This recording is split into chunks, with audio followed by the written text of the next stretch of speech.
Assalamualaikum atau selamat malam dengan Pak Ridun Gultom.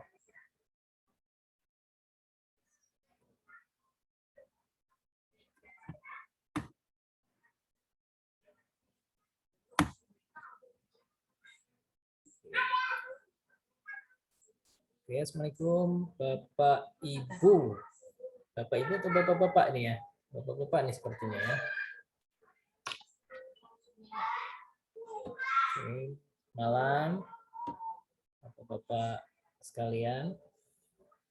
Atau ada ibunya nih? Ada ini Mbak Jessica, sepertinya ibu nih ya.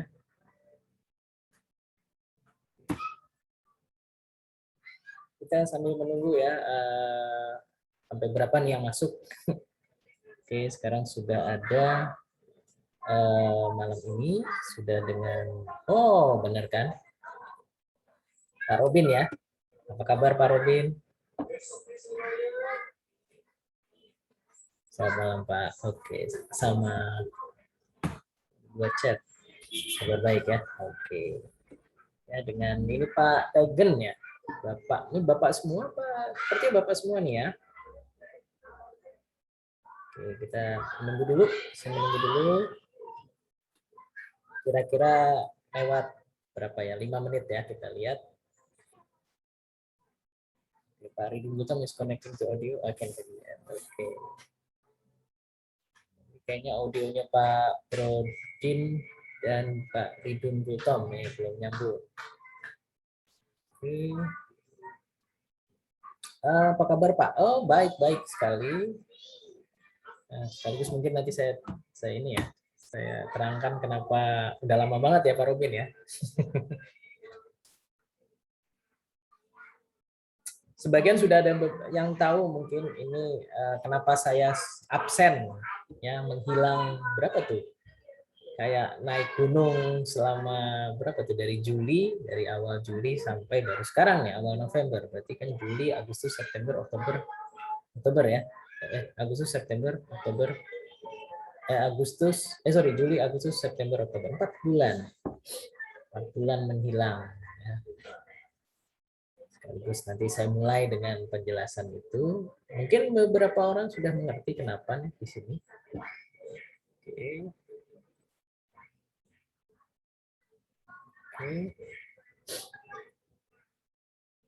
Oke, 2 menit lagi ya. Jam 8:05.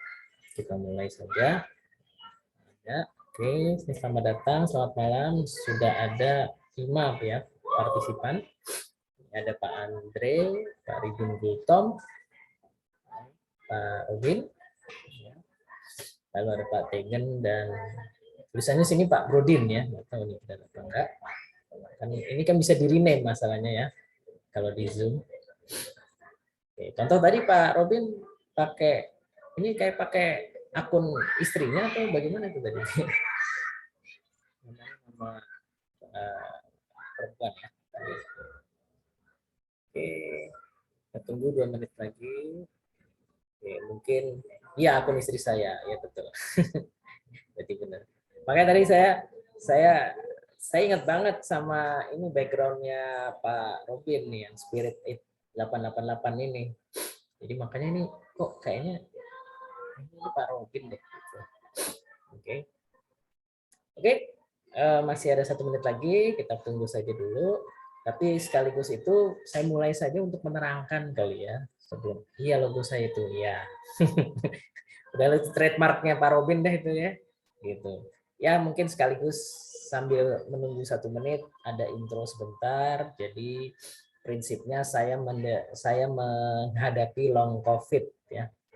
Walaupun saya lagi dipakai istri saya mengajar online. Oh, istri pengajar Pak Robin?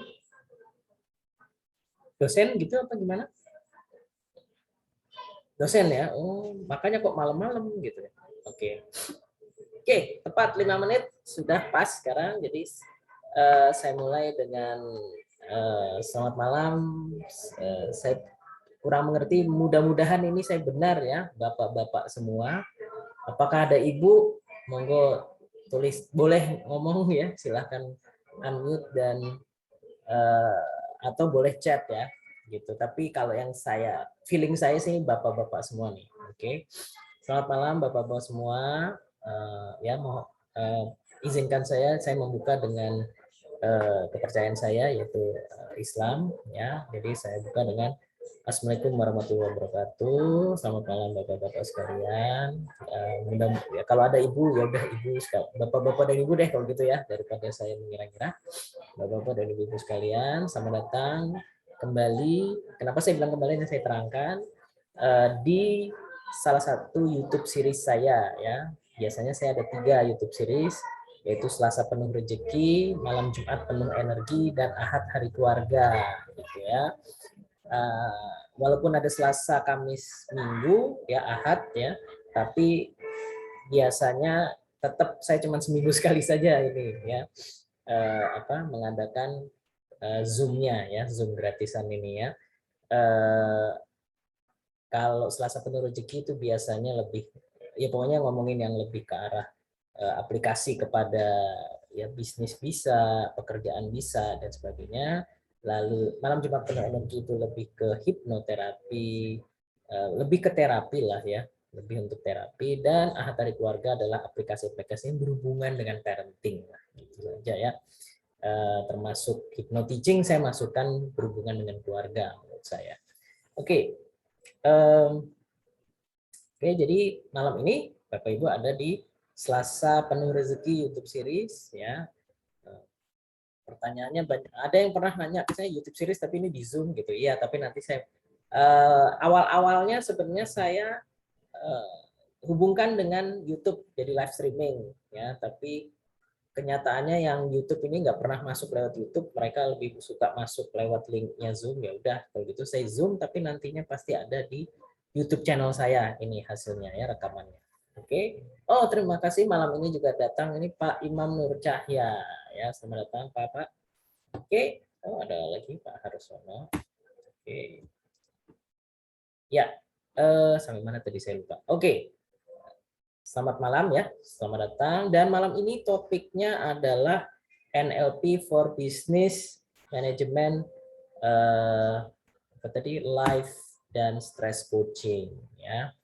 Oke. Nah, tapi untuk memulai itu semua ya, saya mulai dengan salam biasa saya, ini Pak Robin yang udah biasa nih ya. Ya, saya mulai dengan salam sukses menakjubkan ya. Dan saya mulai dengan saya anggap saya kurang mengerti ya nih Mas, mantap. Oh tadi saya belum jelasin ya. Oke, sekaligus saya jelasin dulu ya. Intro dulu ya, lupa. Oke, mungkin yang lain ada yang belum mengenal saya, tapi ada mungkin yang sudah mengenal saya. Bagi yang sudah mengenal saya seperti Pak Robin nih, saya terangkan dulu kenapa saya menghilang dari awal Juli, Agustus, September sampai Oktober. Itu karena saya mengalami long COVID ya. Long COVID berarti saya masuk, saya rawat inap dulu 1 bulan penuh di rumah sakit. Lalu pulang rawat jalan ke rumah, boleh keluar, sudah boleh, tapi masih pakai tabung oksigen selama 1 bulan di bulan Agustus. Lalu ya pemulihannya sudah bisa lepas tabung oksigen, tapi kan masih pemulihan secara fisik di bulan September dan Oktober. Dan kebetulan di Oktober ini, di akhir Oktober saya sudah diperbolehkan untuk vaksin pertama, lalu vaksin kedua baru saja minggu lalu. Ya nggak minggu lalu sih, weekend kemarin. Oke, jadi itulah ya, itulah kenapa saya disepir ya, menghilang selama 4 bulan tadi. Oh pantas selama vakum ya? Iya betul Pak Robin. Itu dia. Oke, sebenarnya bisa aja sih saya dari Agustus ya, tapi Agustus nggak seru dong. Maksud saya bisa begini tapi ada tabung oksigennya kan nggak seru ya.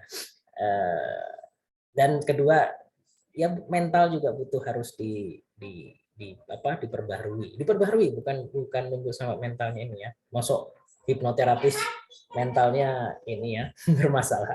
Oke. Nah, oke sebentar, ini ada yang masuk lagi ya. Bapak Muhammad Wahyudi. Oke, jadi kita langsung saja ke topik ya. Sudah masuk, udah 10 menit lewat. Topiknya adalah tadi NLP for Business Management, Life Stress, dan Stress Coaching ya. Jadi ada 4 macam coaching. Ya, tapi sebelum saya mulai, banyak yang saya harus terangkan dulu tentang coaching ya. Antara coaching, mentoring, training, terapi. Nah, ini gitu. Kenapa? Karena kan judulnya di sini ada kata NLP. Ya, kadang-kadang saya bisa neranginnya dengan hipno sukses coaching, ada kata hipnonya. Nah, berarti ada hipnosisnya dong di sini gitu ya.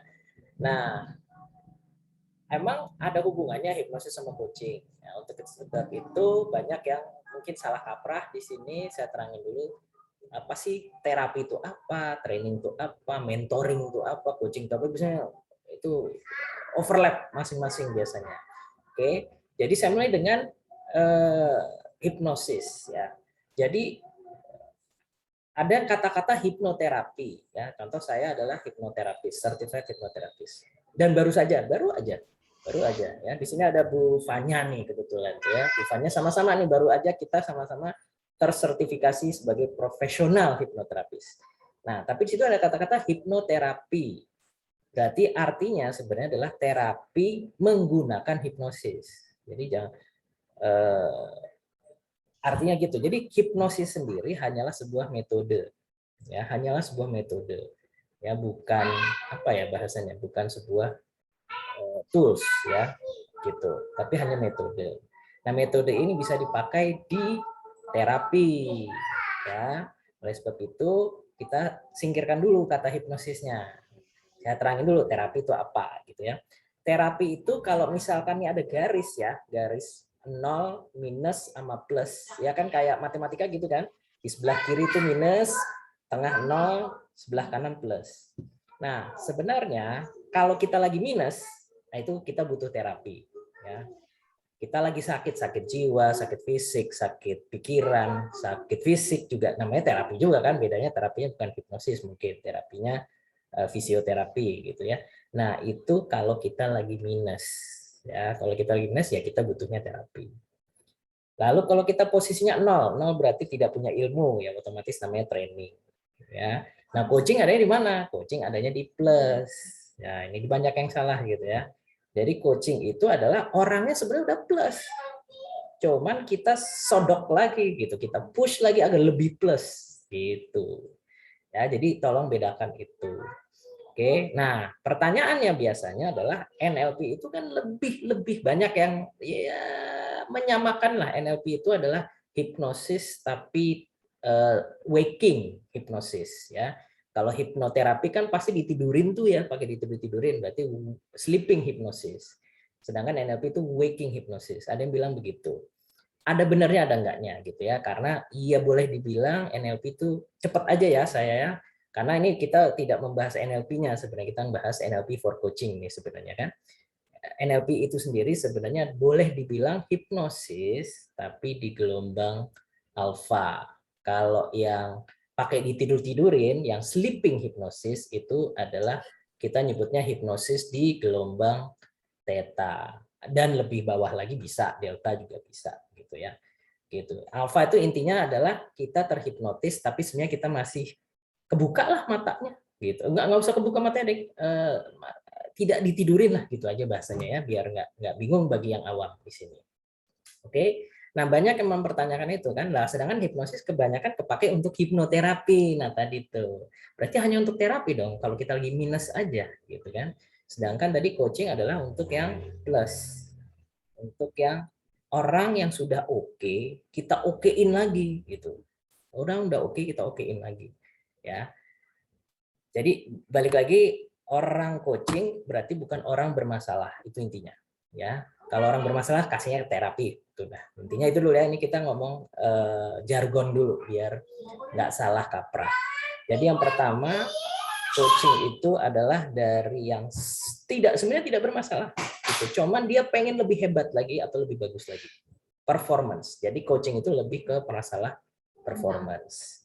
Oke, jadi kalau judulnya adalah basic NLP for apa tadi?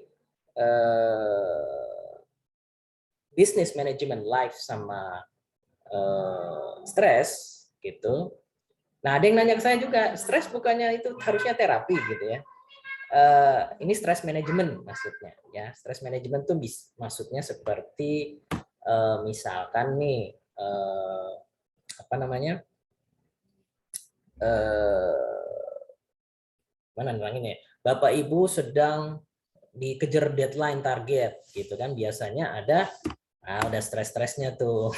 Jadi bukan stres yang bermasalah ya. Jadi balik lagi, kalau merasa bermasalah berarti minus terapi ya. Training merasa dirinya belum ngerti apa-apa, nol berarti training ya.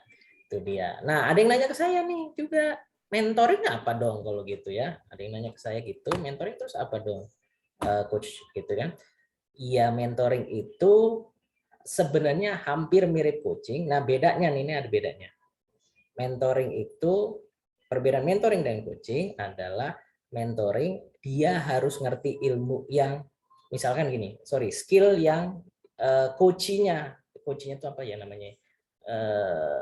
Yang dia lagi hadapi kliennya itu dia harus mengerti apa namanya skillnya gitu. Contoh misalkan dia orang IT, ya kita harus ngerti IT ya, kita mentornya gitu kan. Nah kalau coach tidak, Bapak Ibu gitu ya.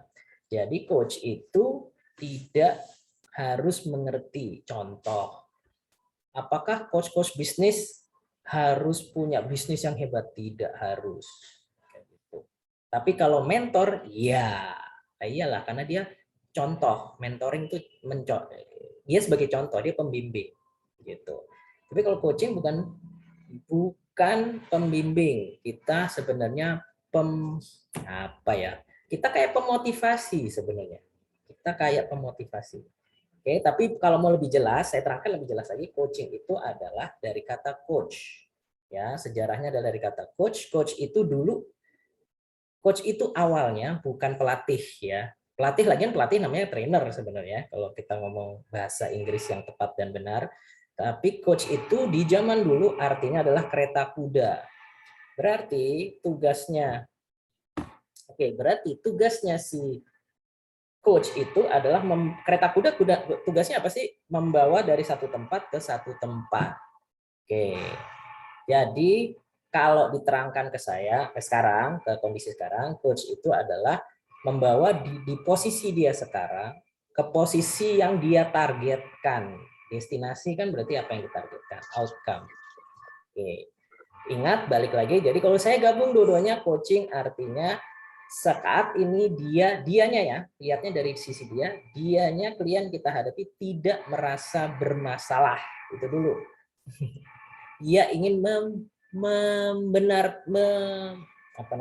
meningkatkan performance-nya di bidang tertentu. Nah, gitu bahasanya ya. Oke, ya. Mudah-mudahan penjelasan saya jelas di sini. Nah, jadi dengan begitu maka apa namanya?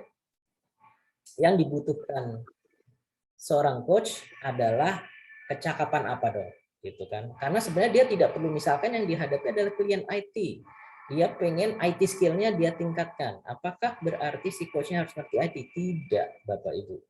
Tidak perlu dia mengerti IT. Tidak perlu. Kenapa?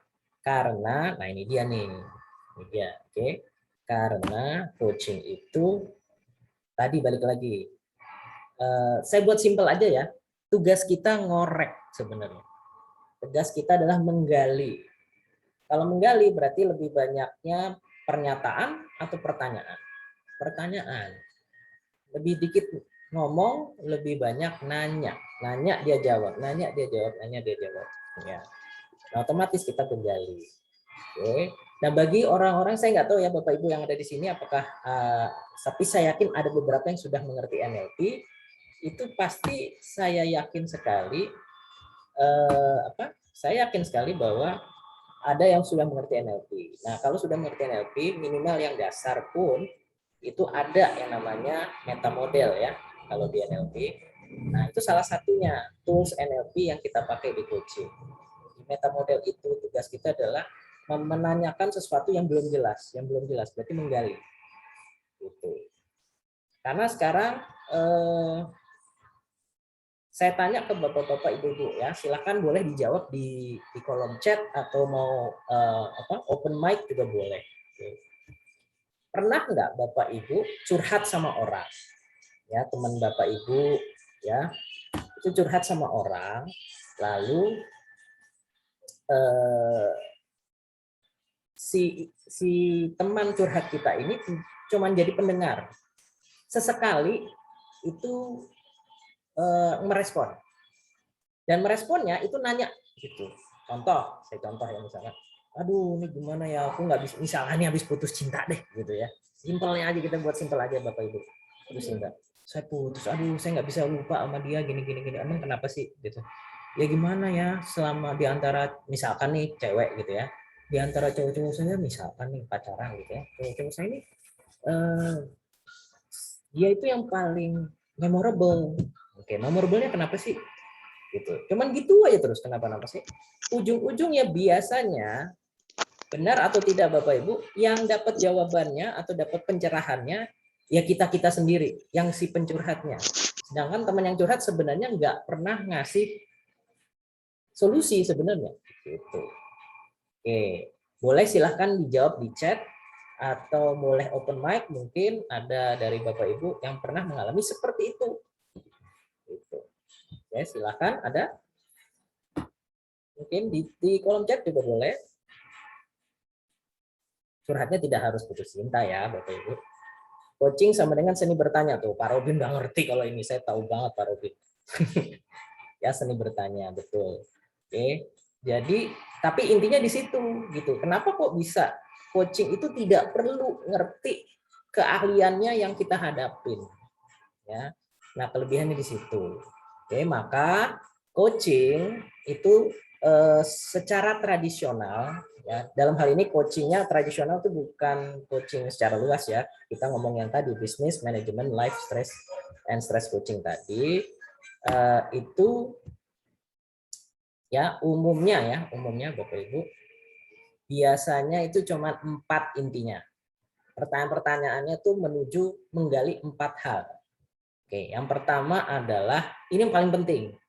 Ya kamu manggil saya untuk mengcoach kamu, yang pertama adalah untuk apa, tujuannya. Jadi yang ditanya targetnya dulu. Kamu pengen apa? Saya pengen menaikkan sales saya 300%. Oke. Itu yang paling penting pastikan. Kan tadi coach itu kereta kuda. Anggap aja kita berarti kayak coach itu berarti kayak supir ya. Ya tadi ya, apa namanya itu namanya? Kusir kudanya. Pas dia naik ke kereta kuda kita tanya pertama kemana?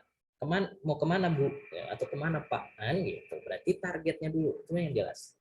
Ini standar tradisionalnya ya. Makanya sebenarnya coaching tidak serumit itu, cuma begitu doang. Kita gali, akhirnya ketemu. Targetnya A misalkan gitu ya. Baru abis itu kita tanya, nah target kamu itu, sekarang kamu di mana? Nah itu yang penting. Yang kedua, kamu ada di mana tapi sekarang? Ya saya masih di C misalkan. Nah, oke, lalu pertanyaan berikutnya lah, terus masalahnya dari C ke A apa sampai kamu manggil saya, kamu butuh bantuan saya. Berarti berikutnya dia ngasih tahu halangan-halangannya untuk mencapai A, dari C ke A. Gitu ya. Halangannya apa? Ya B. Oke. Nah, baru kita bahas B-nya. Nah, dibahas B-nya sama. Si coach itu cuma nanya-nanya tuh seperti Pak Robin tulis tuh, coaching sini bertanya. Kita tanya lagi, oke masalahnya gimana? Menurut kamu masalah ini harusnya diselesaikannya bagaimana? Nanya lagi kita kan gitu. Nah, biasanya keluar dari dia, nah sebenarnya tugasnya coach itu berarti apa dong? Kan banyak yang nanya ke saya, kalau gitu enak banget jadi coach ya. Cuma nanya doang. Padahal kadang-kadang bisnis coach kalau di Amerika itu dibayarnya wow gitu kan. Dibayarnya wow. Jadi begini, bisnis coach itu atau ya coach tidak harus bisnis ya, coach apa aja itu tugasnya adalah seperti begini. Kalau saya pakai analogi, Bapak Ibu kalau sering nyetir mobil itu kaca spion itu ada yang namanya blind spot. Ya, mau bagaimana kayak kita agak miring-miringin kepala, tetap ada bagian yang kita nggak bisa ngelihat ke belakang. Ya, contoh motor di sebelah sana 3 meter ke sebelah sana kita nggak bisa ngelihat. Itu makanya kadang-kadang kalau kita lagi kita udah ngelihat pada kaca spion tiba-tiba belok dikit terus tiba-tiba ada motor bilang gitu. Itu dari mana motor itu? Tadi nggak lihat di kaca spion. Nah, itu blind spot. Ya, silakan tanya bagi supir-supir atau tukang penyetir semuanya tahu itu namanya blind spot. Nah, biasanya nih Pak Bu, tadi balik lagi ke contoh orang yang lagi curhat sama temennya tadi, itu sebenarnya sudah tahu jawabannya. Cuman jawabannya ada di blind spot-nya. Nah, gitu, di blind spot-nya. Kenapa? Karena dia yang merasakan. Dia nggak netral. Ya, contoh tadi, misalkan, saya nggak bisa melupain mantan saya. Gitu. Padahal dia tahu. Dalam hati mungkin di dalam pikirannya tahu cara untuk melupakan mantannya. Gitu. Nah, tugas kita cuma nanya-nanya sehingga kita baru kebuka blind spot-nya. Kita, oh iya ya. Nah, itu tugasnya si coach. Oh iya ya. Gitu. Nah, itu coaching ya, belum pakai NLP. Coaching secara tradisional ya begitu. Jadi sebenarnya Bapak Ibu, kalau Bapak Ibu tukang, maaf nih pakai acara, saya nyebutnya pakai tanda kutip ya, tempat sampahnya teman-temannya Bapak Ibu atau tempat curhat, maka Bapak Ibu sudah jadi coach. Saya yakin sudah ada skill coachnya dikit-dikit, ya. Karena sebenarnya nomor satu pendengar yang hebat. Untuk menjadi coach harus menjadi pendengar yang hebat, lalu penanya yang hebat. Udah dua itu aja, gitu. Oke, walaupun sebenarnya ada hal-hal lain ya, nggak cuma itu. Nah, terus apa bedanya antara coaching tradisional dengan coaching ditambah dengan NLP? Ya, bedanya. Oke, balik lagi. Kalau NLP itu ngomongin apa sih, gitu ya? Oke, anggap aja kita sebuah tadi ya, saya anggap semua di sini awam ya dengan NLP. Walaupun saya yakin ya seperti kayak mirip konselor ya Pak Agung. Yes, betul sekali Bu Fanya. Mirip konselor. Tapi gini, konselor itu contoh gimana ya? Konselor itu kan konsultasi. Konselor kan orangnya. Nama aktivitasnya konsultasi ya.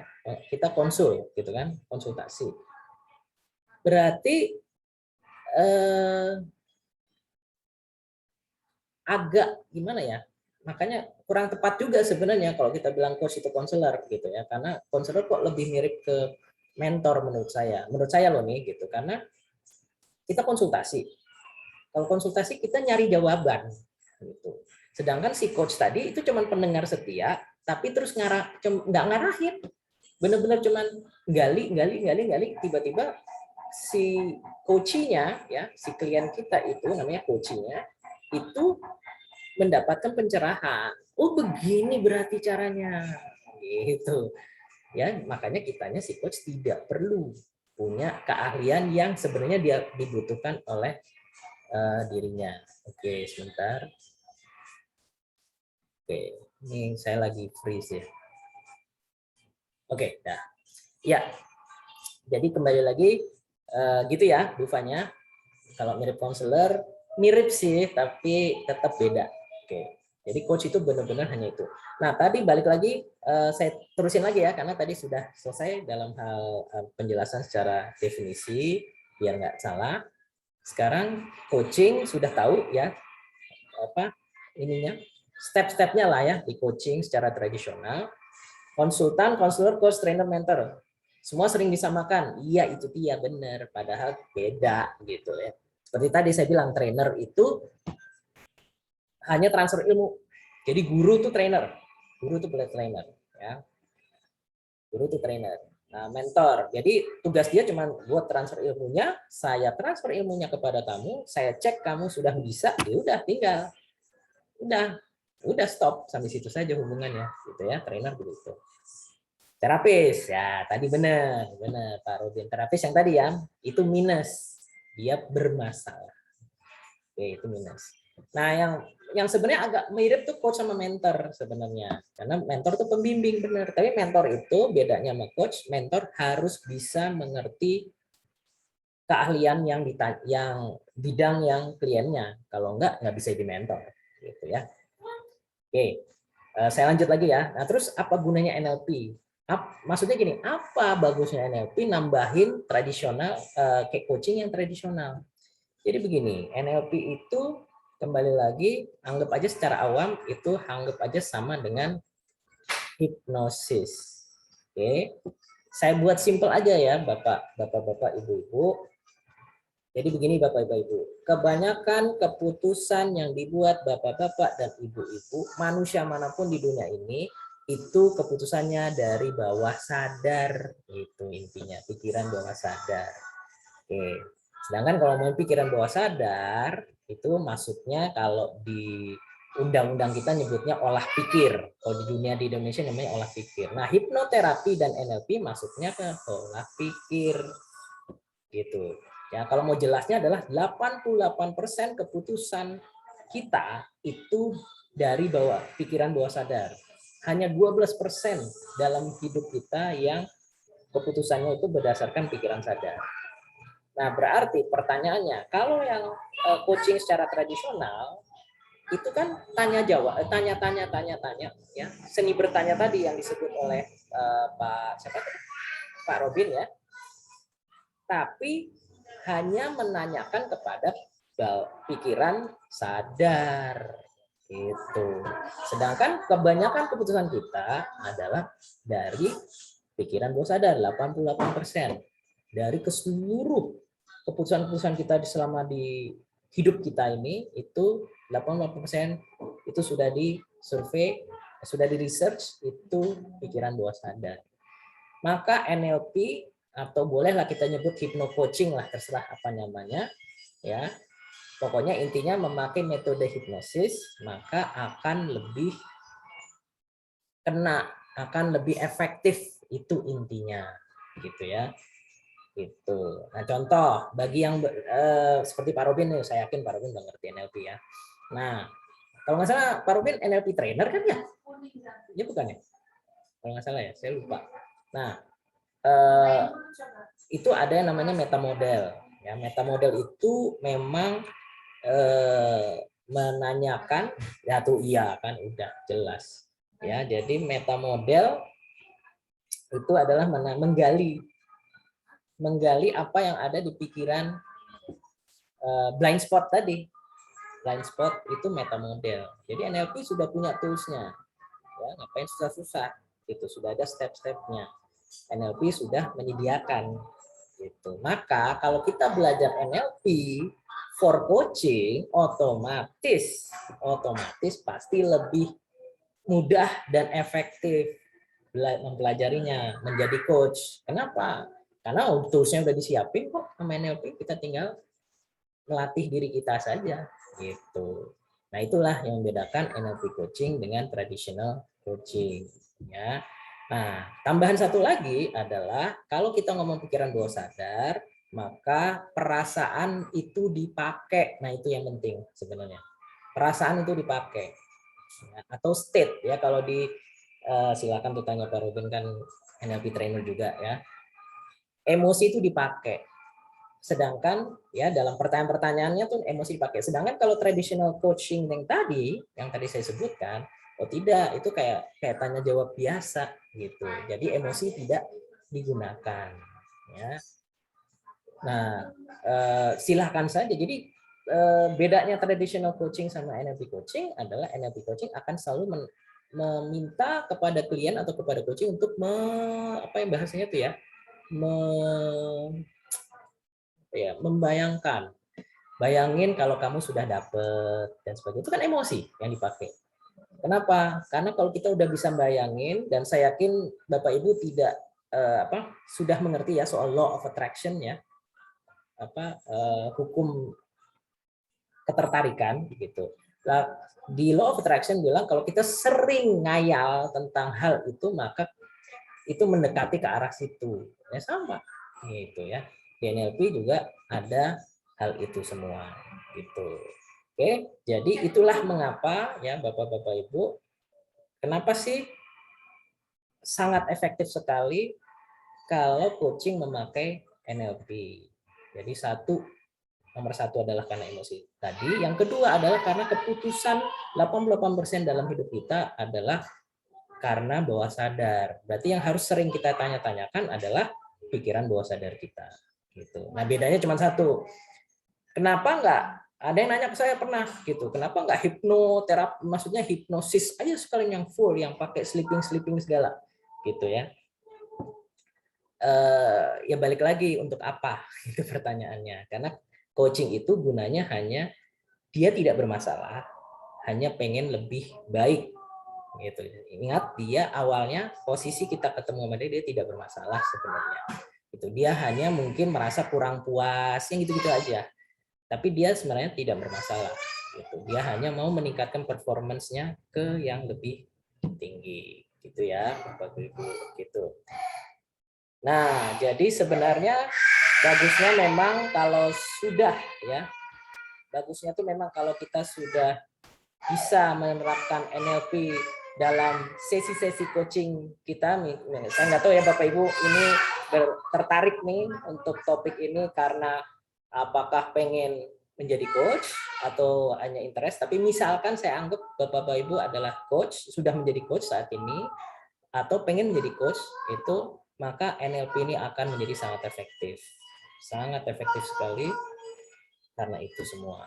Oke, nah pertanyaan saya yakin Bapak Ibu bakal nanya gitu kan, nah, terus caranya bagaimana gitu ya. Nah otomatis kalau ngomong caranya bagaimana berarti kan kita harus belajar ya tools NLP-nya, terus kita harus ngerti, oke tools NLP-nya udah mengerti, terus aplikasinya ke coaching bagaimana dan sebagainya.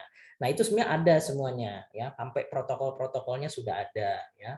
Kenapa? Karena modul itu sudah dipatenkan oleh namanya NCA ya, NLP Coach Association. Oke, itu pun saya sudah juga certified NCA coach ya. Nah, apa namanya? Untuk itu bisa dijelasin ya nggak mungkin lah hanya dalam 45 menit gitu ya. Nah makanya bapak-bapak ibu-ibu kalau memang tertarik sekali tentang hal ini, sebenarnya saya sudah berencana di awal Desember nanti ya, kalau nggak salah nih, insya Allah nih ya, antara itu ada pelatihan 10 sesi ya, 10 sesi dari tanggal 6 Desember sampai 17 Desember ya, dari Senin sampai Jumat ya, karena 10 sesi ya, Senin, Selasa, Rabu, Kamis, Jumat, Senin, Selasa, Kamis, Jumat. Nah itu saya mengadakan judulnya sih hipnosukses ya, hipnosukses webinar ya, tapi ada tulisan di bawahnya coaching with. Nah tapi kalau saya pribadi saya nambahin metode saya.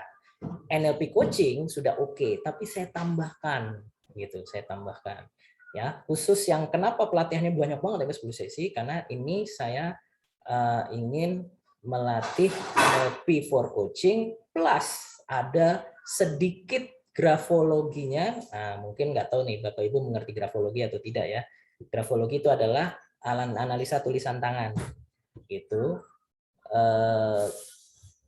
Dan itu untuk bisa menambah khasanah dan semakin membuat lebih efektif lagi sesi coachingnya sebenarnya. Ya, kenapa? Karena 4 hal tadi yang saya sebut ya, bisnis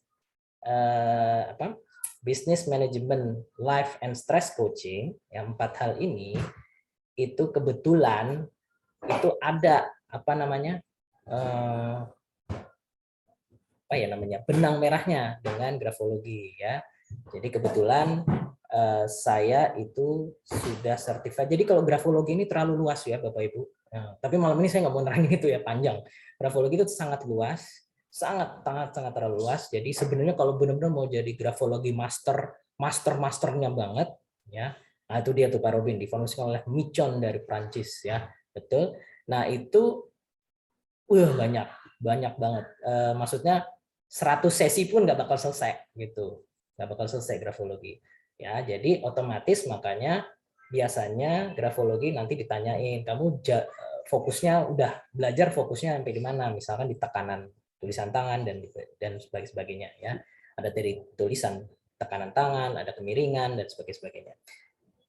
Nah, tapi biasanya modul-modulnya adalah difokuskan kepada suatu bidang. Nah, kebetulan saya sudah mengambil 4 bidang grafologi, yaitu grafo leadership, grafo emotion, grafo strength, dan grafo financial mindset ya. Nah, di antara 4 itu, 3-nya itu sangat berhubungan dengan business management life and stress, yaitu grafo emotion, grafo strength, and grafo leadership ya.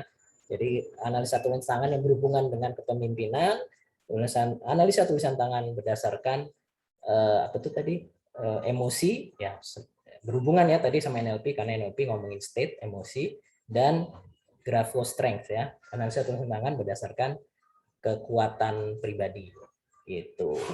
Nah, itu silakan saja kalau memang tertarik ya, silakan saja nanti di awal Desember nanti itu nanti saya adakan. Oke, penjelasan saya sih untuk malam ini sampai sini. Namun masih ada waktu, jadi saya buka tanya jawab ya, sesi tanya jawab. Mau silakan nanya ya. Bapak-bapak Ibu silakan mau buka open mic atau nulis di kolom chat. Nih Pak Robin selalu begini nih, selalu nulis di kolom chat, nggak pernah mau open mic dia. Ya pernah sekali 2 kali lah gitu. Oke, silakan mungkin Bapak Ibu ada yang mau ditanyakan, boleh saja silakan. Kalau mau tulis lagi ya, tulis kolom chat atau open mic silakan.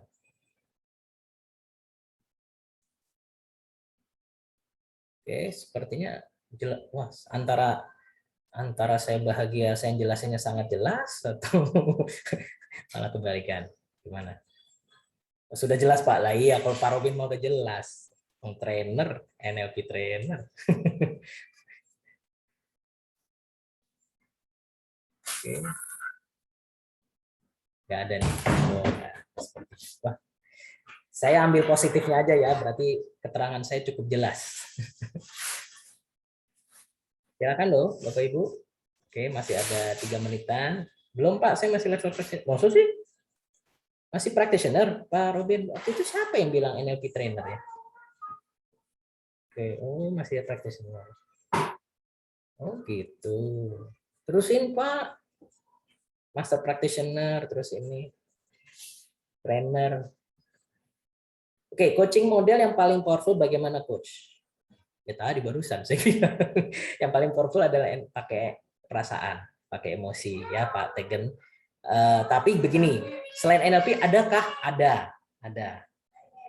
Oh ya, yang Pak Robin silakan ya, teruskan Pak Robin, saya dukung. Sampai trainer ya Pak Robin harus sampai trainer. Oke, jadi maaf nih Pak Tegen. Jadi coaching model yang paling powerful menurut saya adalah yang tadi. Jadi traditional coaching itu tidak menyentuh perasaan atau tidak menyentuh emosi gitu. Emosi nggak dilibatkan gitu. Jadi kurang greget gitu kan. Karena banyak loh yang datang saya bilang, anak sekarang tuh maksudnya generasi milenial itu paling susah di coaching. Mereka ada sesi coaching tapi ya saya disuruh sama bos saya begitu loh. Si coachnya datang ke perusahaan, misalnya dibayar oleh perusahaan, tolong nih coaching staff saya gitu ya. Kan dibayar, kita sih dibayar, tapi permasalahannya kan mereka karena disuruh. Nah, ya kalau Bufanya nih karena sama-sama hipnoterapis kayak gini, Bufanya sama aja kita mau terapi si anak, tapi si anak itu sebenarnya karena disuruh orang tua, sama aja kayak gitu. Ya, nah gara-gara itulah kenapa NLP itu lebih efektif ya, efektif daripada traditional coaching karena dia melibatkan emosi dulu. Kita buat bagaimana caranya bahwa dia akhirnya coachingnya memang akhirnya mau dengan sendirinya, bukan karena disuruh sama bosnya contohnya gitu. Nah itulah gunanya. Nah itu ada semuanya di tools-tools yang NLP punya gitu ya. Oleh sebab itu powerful. Nah tapi saya jujur aja ke Pak Tegen ya, ini bahwa sebenarnya tidak hanya NLP, model coaching NLP saja yang melibatkan emosi. Sebenarnya ada dua lagi sebenarnya, Pak Tegen. Ya, ada yang namanya provocative coaching, ya. Itu keren itu, tapi bahaya, itu nggak bisa semua orang. Jadi model ini prinsipnya adalah, ya, dasar prinsipnya adalah penemunya tuh percaya bahwa kalau orang diprovokasi itu malah jadi panas, akhirnya pengen maju. Nah, itu provocative coaching. Betul Pak Agung, yes. Nah, provocative coaching itu ada, itu melibatkan emosi. Bedanya emosinya adalah emosi negatif sih. Bukan emosi negatif, tapi kita dikomporin gitu. Karena provokatif. Ada satu lagi namanya clean language. Clean language itu juga sama. Itu juga melibatkan emosi. Selain tiga ini, saya belum dengar ada model lain yang melibatkan emosi. Masih tradisional lah gitu. Dan kebetulan karena NLP ini melibatkan emosi, nanti kenapa juga saya adakan 10 hari, ya 10 sesi tadi, kenapa sampai 10 sesi? Juga karena saya akan kasih sedikit perlihatkan kalau provocative coaching itu caranya bagaimana, dan clean language coaching juga bagaimana caranya. Itu juga saya perlihatkan. Ya, jadi kenapa itu powerful? Karena juga melibatkan emosi. Dan mungkin di pertemuan pertama, di sesi pertama nanti juga saya lihatkan traditional coaching itu bagaimana, tetap juga saya lihatkan gitu ya. Jadi kalau traditional coaching itu Pak Tegen itu cuman apa ya bahasanya ya, benar-benar logika, pertanyaannya dijawab dengan logika, tidak pakai emosi gitu. Pak Agung ada dalam clean language? Oh iya, clean language ya. Untuk jadi clean language coach yang baik adalah nomor satu, pendengar yang sangat baik, ya, itu wajib menjadi yang sangat baik. Ada nanti juga diajarkan tuh di 10 hari itu, 10 sesi itu juga diajarkan, ya, clean language. Emang kenapa Pak Robin tertarik? Monggo. Ya, emang Pak Robin pernah dengar clean language?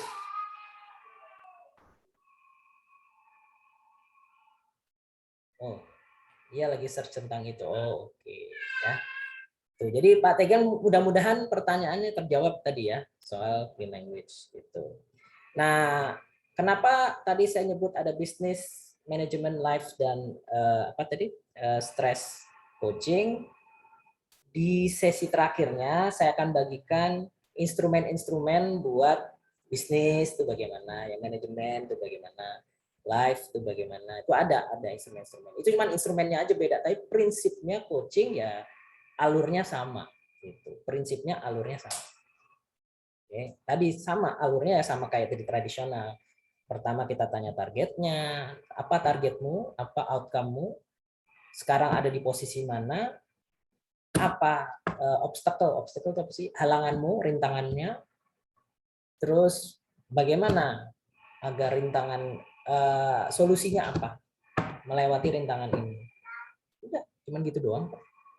Intinya cuman itu sebenarnya kalau ngomongin stepnya ya, stepnya cuman coaching model apapun stepnya kayak gitu ya, gitu. Mudah-mudahan Pak Tegan terjawab pertanyaannya. Oke. Silakan kalau mau masih kurang. Bagaimana cara menentukan tarif dalam sesi coaching? Waduh, pertanyaannya ya. Wah, saya bukan ahlinya. Ya, setahu saya sih begini Pak, kalau menentukan tarif sih nggak ada hubungannya sih dalam sesi coaching, mau dari sisi terapi, mau ya apakah jasa-jasa yang lainnya deh. Prinsipnya ya saya yakin gini lah Pak, ya kalau misalkan eh, sudah terkenal ya sudah pastilah tarifnya pasti tinggi dan gitu aja. Tapi saran saya gini Pak Tegan, saran saya ya sudah survei aja. Misalkan kita pemula atau awal ya rata-rata ya sama lah kayak biasanya survei, kita riset standarnya rata-rata segini ya udah segitu gitu. Saran saya sih begitu. Standarnya juga begitu ya kalau ngomongin tarifnya gitu. Ngomong-ngomong Pak Tegan sini udah coach berarti nih ya. Saya yakin nih kalau sudah nanya-nanya sampai menentukan tarif. Apa benar nih Pak Tegan? Wow. Oke. Sip. Ya. Oke. Nah, kalau gitu saya boleh nanya ke Pak Tegen. Pak Tegen sendiri gimana ininya?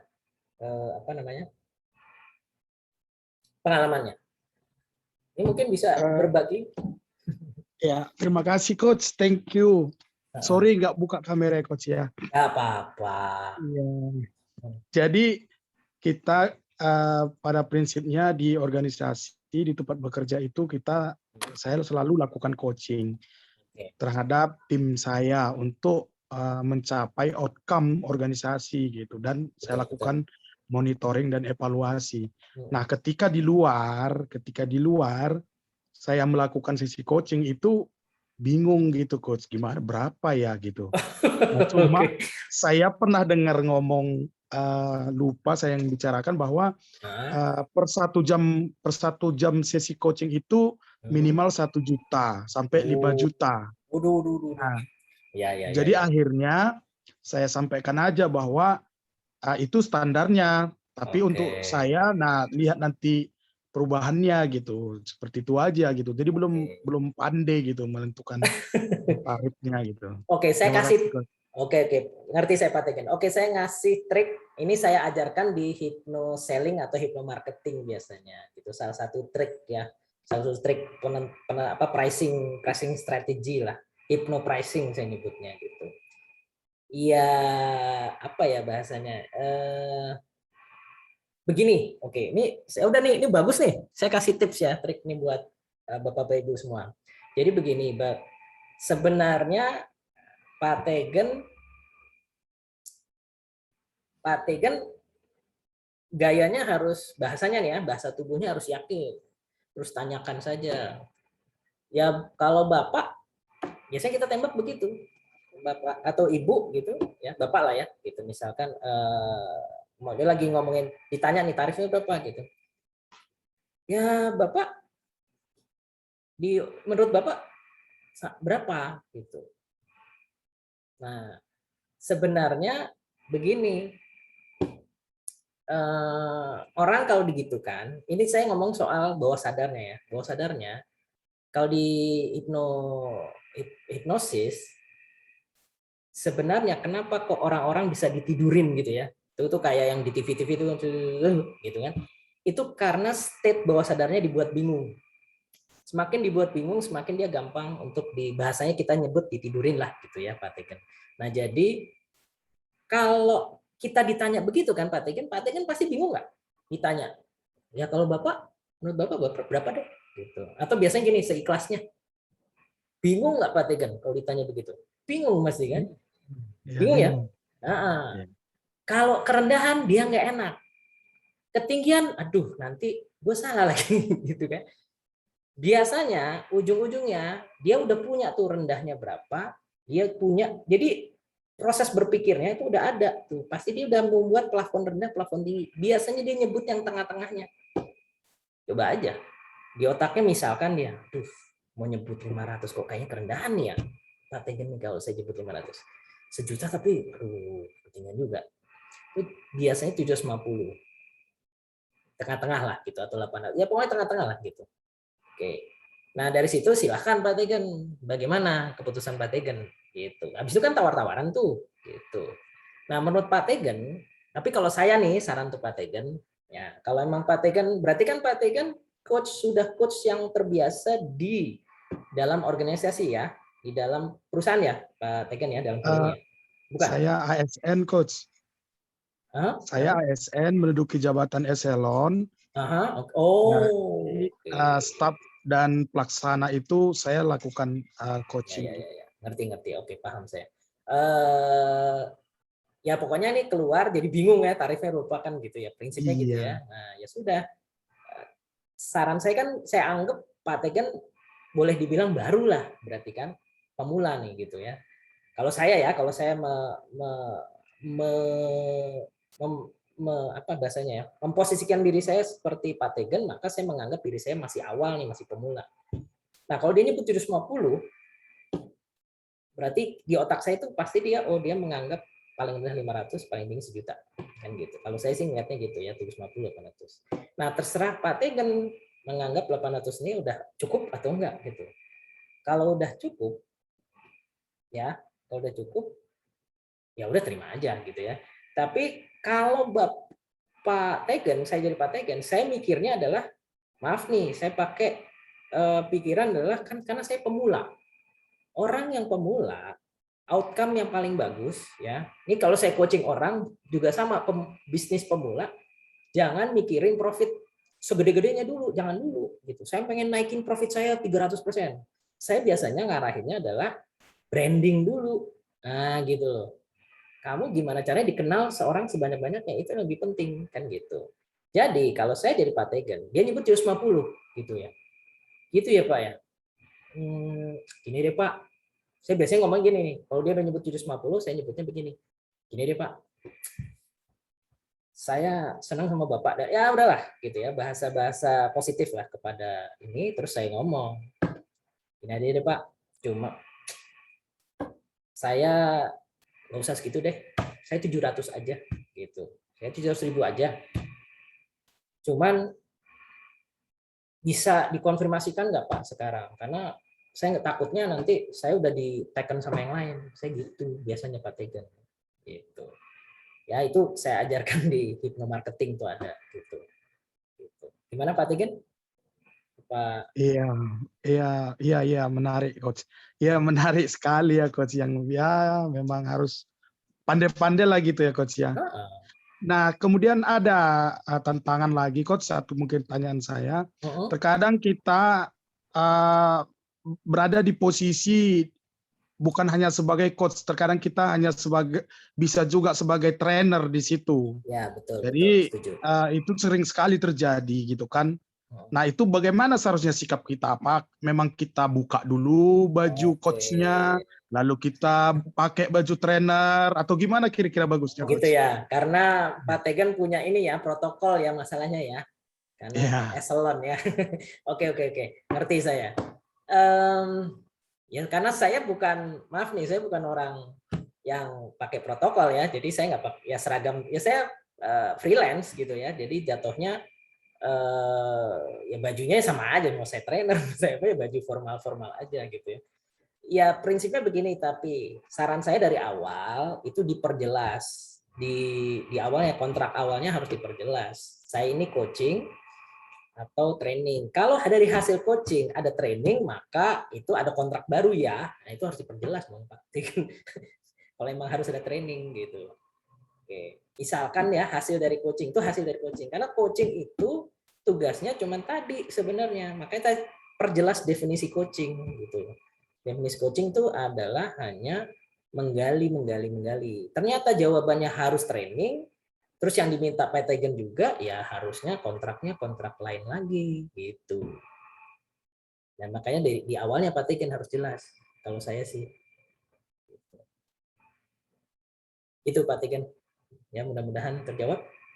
Ya, makasih coach. Sama-sama. Oke, mungkin ada lagi yang mungkin mau bertanya, Bapak-bapak, Ibu-ibu, boleh tentang yang berhubungan dikit-dikit, boleh. Tadi ada NLP yang nggak ada hubungan sama coaching juga boleh sih, gitu. Tapi ya jangan jauh-jauh. Gitu. Ya silakan kolom chat atau open mic silakan. Oke.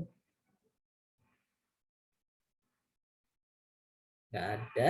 Oke, saya yakin udah 1 menit lewat. Tidak ada, berarti cukup ya. Oke, bagus. Terima kasih banyak atas atensi Bapak-bapak, Ibu-ibu malam ini. Ya, kembali saya ambil kesimpulan lagi ya terakhir ya.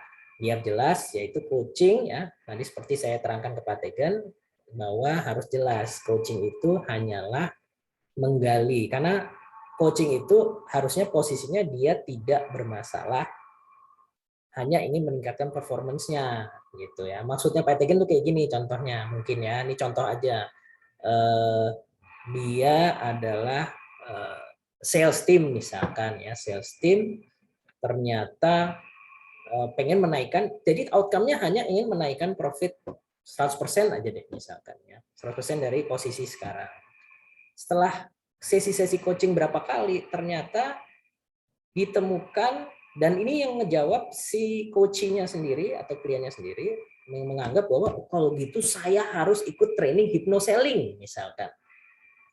Nah, contohnya seperti itu maksudnya.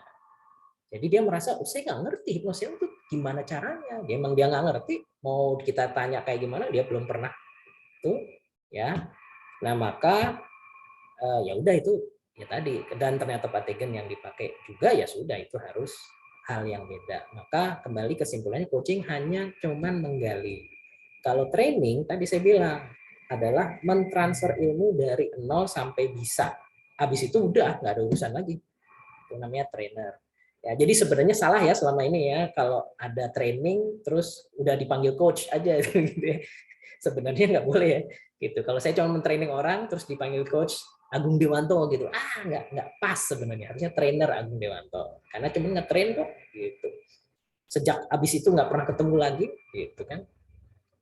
Oke, itu dia.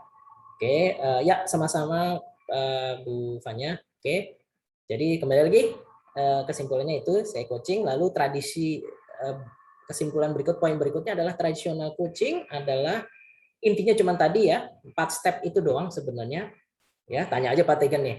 Wah, 4 step itu kan intinya Pak Tegen ya, prinsipnya ya, tapi pertanyaannya banyak sebenarnya. Pertama kamu targetnya apa, sekarang ada di mana, terus apa rintangan, terus selama ini rintangannya apa, lalu terakhirnya solusinya bagaimana. Itu terakhir sebenarnya ada satu lagi, action, solusi udah ketemu, action plan-nya bagaimana. Ada sebenarnya action plan ya terakhir. Ya udah cuman begitu. Nah, tapi kenapa harus NLP? Kenapa kalau saya kan topiknya NLP for coaching. Kenapa harus NLP? Karena melibatkan emosi dan harus paham bahwa sebenarnya keputusan kita itu didasari 88% dalam hidup kita didasari oleh pikiran bawah sadar. Maka NLP yang berbasis hipnosis, sedikit hipnosis lah, nggak berbasis hipnosis, tapi sedikit hipnosis, maka sangat efektif sekali dalam coaching ya, gitu. Oke, maka saran saya kalau emang coaching model yang paling powerful yang tadi ditanya Patigan harus melibatkan emosi, tidak harus NLP sih sebenarnya. Tadi saya sudah sebut provocative coaching ada juga model itu, dan satu lagi clean language ya yang tadi di search sama Pak Rubin. Oke, itu saja. Nah, kalau mau lebih dalam lagi dan tahu cara-caranya, tools-toolsnya bagaimana, aplikasinya bagaimana, silakan saja nanti di awal Desember kalau memang berminat, silakan saja ikuti pelatihan 10 sesi saya itu. Oke, begitu saja. Terima kasih banyak atas lagi ya atensi Bapak Ibu yang sudah dari tadi saya lihat sangat serius dan mendengarkan sekali. Trainer manapun atau coach manapun itu pasti akan senang sekali bisa menjelaskan kepada audiens yang seperti ini ya. Terima kasih banyak. Maka saya doakan Bapak-bapak, Ibu-ibu yang malam ini hadir ya, dilancarkan rezekinya ya. Lalu yang paling penting, apalagi saya sudah mengalami nih, yang paling penting adalah kemantapan kesehatannya dan konsistensi kemantapan kesehatan itu sendiri saya doakan. Dan terakhir adalah selalu berada dalam lindungan Tuhan dan juga dalam di bawah naungan keberkahannya. Oke, terima kasih. Selamat malam. Selamat beristirahat Bapak-bapak, Ibu-ibu. Sampai ketemu lagi mungkin di topik yang lain ya, atau di training apapun dengan saya. Salam sukses menakjubkan bagi semuanya. Selamat malam. Assalamualaikum warahmatullahi wabarakatuh. Terima kasih.